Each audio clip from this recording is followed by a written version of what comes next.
நாம் நாள்தோறும் யாரோட முகத்தில் முழிக்கிறோம் அப்படிங்கிறத பொறுத்து தான் அன்றைய நாள் அமையுதா, இது உண்மைதானா அப்படிங்கிறத ஒரு கதை மூலியமாக பார்க்கலாம் வாங்க. ஒரு ஊரில் ராஜா ஒருவர் இருந்தார். இப்போது நாம் தினமும் ராசி பலன் பார்ப்பது போல் சகுனம் பார்ப்பது அவரது தினசரி வேலைகளில் முதல் வேலையாக இருந்தது.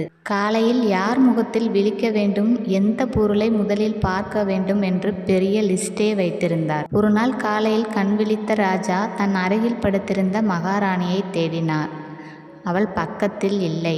சரி, பால்கனி பக்கம் போய் வருவோம் என்று அங்கே சென்றார். அங்கேயும் அவள் இல்லை. அப்போது அரண்மனைக்கு வெளியே சாலையில் யாரோ செல்வது போல் தெரிந்தது. உடனே அங்கே பார்த்தார். ஒரு சலவை தொழிலாளி சில கழுதைகளுடன் சென்று கொண்டிருந்தான். ஒவ்வொரு வீடுகளிலும் சேகரித்த அழுக்கு துணிகளை வெள்ளாவி வைத்து வெளுப்பதற்காக ஆற்றங்கரைக்கு போய் கொண்டிருந்தான். ராஜா இவனை பார்க்க அந்த சலவை தொழிலாளியும் யதார்த்தமாக ராஜாவை பார்த்து விட்டான்.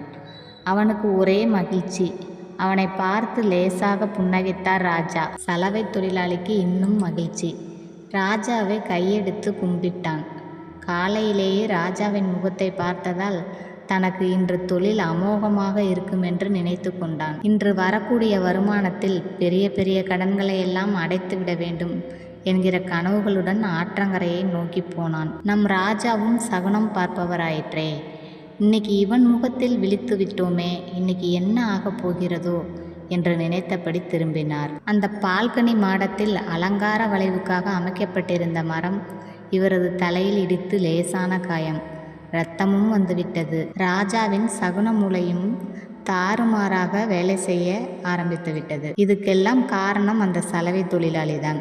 அவன் முகத்தில் முழிச்சதால தான் இப்படி ஆயிடுச்சு. நமக்கே இப்படி நடந்துச்சுன்னா அவன் முகத்தில் முழிக்கிறவங்க எல்லாருக்கும் இதே நிலைமை தானே ஏற்படும். இனிமே அவனை உயிரோடு விட்டு வைக்கக்கூடாது, அவனை கொன்றுவிட வேண்டும் என்று நினைத்தவர் அந்த சலவை தொழிலாளியை உடனே கைது செய்து அழைத்து வர தனது வீரர்களுக்கு உத்தரவிட்டார். வீரர்களும் சலவை தொழிலாளியை தேடி ஆற்றங்கரைக்கு போனார்கள். அங்கே துணி துவைத்து கொண்டிருந்த அவனை கைது செய்தவர்கள் அவனை அரண்மனைக்கு இழுத்து வந்தார்கள். சலவை தொழிலாளிக்கு ஒன்றுமே புரியவில்லை. நான் என்ன தவறு செய்தேன், என்னை ஏன் இழுத்து வருகிறீர்கள் என்று கேட்டான். வீரர்களும் உண்மையை சொன்னார்கள். உன் முகத்தில் விழித்த நம்ம மன்னருக்கு இரத்த காயம் ஆகிவிட்டது. உன்னால் வேறு யாரும் பாதிக்கப்படக்கூடாது என்பதற்காகத்தான் உன்னை கொலை செய்வதற்காக கைது செய்து இழுத்து வர உத்தரவிட்டிருக்கிறார் என்றார்கள் அந்த வீரர்கள். அதை கேட்ட சலவை தொழிலாளி அமைதியாகிவிட்டான். எதையோ யோசித்தவன், நான் மன்னரை பார்க்க வேண்டும், நான் அவரை பார்த்த பிறகு என்னை என்ன வேண்டுமானாலும் செய்யுங்கள் என்றான். வீரர்களும் இவன் விருப்பப்படி மன்னரிடம் அழைத்து சென்றார்கள். சலவை தொழிலாளியை பார்த்த ராஜா, என்கிட்ட ஏதோ கேட்கணும்னு சொன்னியாமே, என்ன கேட்கப் போகிறாய் என்று கேட்டார். கேள்வி கேட்பதற்கு முன்பாக லேசாக சிரித்தான் அந்த சலவை தொழிலாளி.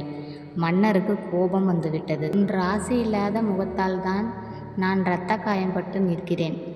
சரி, உன் தரப்பு நியாயத்தை சொல் என்று வாய்ப்பு கொடுத்தால் சிரிக்கிறாயே என்று கோபம் கொப்பளிக்க கேட்டார் மன்னர். மன்னா, நான் நினைத்ததை தவறாக எண்ண வேண்டாம். உங்கள் மனநிலையிலிருந்து யோசித்ததால் எனக்கு உடனே சிரிப்பு வந்துவிட்டது, அதனால் தான் சிரித்தேன் என்றான் அந்த சலவை தொழிலாளி. வீண் விவாதம் செய்யாமல் வந்த காரணத்தை மட்டும் சொல், மீறி பேசினால் இக்கணமே தூக்கில் போட்டு விடுவேன் என்றார் மன்னர். உடனே அந்த சலவை தொழிலாளி தன் மனதில் எழுந்த கேள்வியை அப்படியே மன்னரிடம் கேட்டுவிட்டான். மன்னா, நீங்க என்னோட முகத்தை பார்த்ததால உங்களோட தலையில காயம் பட்டிடுச்சு. ஆனா இன்னைக்கு முதல்ல நான் உங்க முகத்தை தான் பார்த்தேன்.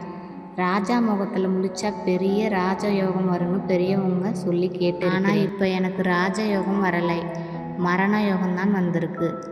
என்னோட முகத்தில் முழிச்ச நீங்கள் உயிரோட வாழறீங்க, உங்கள் முகத்தில் முழிச்ச நான் சாக போகிறேன்.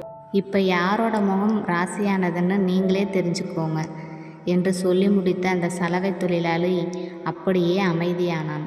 அவன் கேட்ட இந்த கேள்வி மன்னரின் கன்னத்தில் யாரோ பலார் என்று அரைந்தது போலவே இருந்தது. இவனை தண்டித்தால் ராசி இல்லாத ராஜான்னு நம்மை மக்கள் தவறாக பேசுவார்கள் என்று எண்ணியவர் தன் முகத்தில் விழித்த அவனுக்கு பெருமை செய்ய நினைத்தார். ஏற்கனவே அறிவித்த தண்டனையையும் உடனடியாக ரத்து செய்தார்.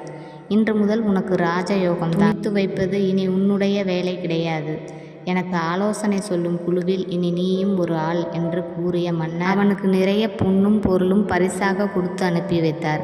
இந்த கதையில் சாமர்த்தியமாக யோசித்ததால் சலவை தொழிலாளி தப்பித்தான். அதிர்ஷ்டம் என்பதும் அப்படித்தான். திடீர் யோகம் ஒரு புறம் இருந்தாலும் அதிர்ஷ்டம் எல்லோருக்கும் வேலை செய்ய வேண்டுமென்றால் சாமர்த்தியமான அறிவு இருப்பது மிக அவசியம். இந்த கதை எல்லாத்துக்கும் பிடிச்சிருக்குன்னு நினைக்கிறேன். இந்த வீடியோ பிடிச்சிருந்ததுன்னா லைக், ஷேர், சப்ஸ்கிரைப் பண்ணுங்கள். வேறொரு கதையோடு சந்திக்கிறேன். நன்றி, வணக்கம்.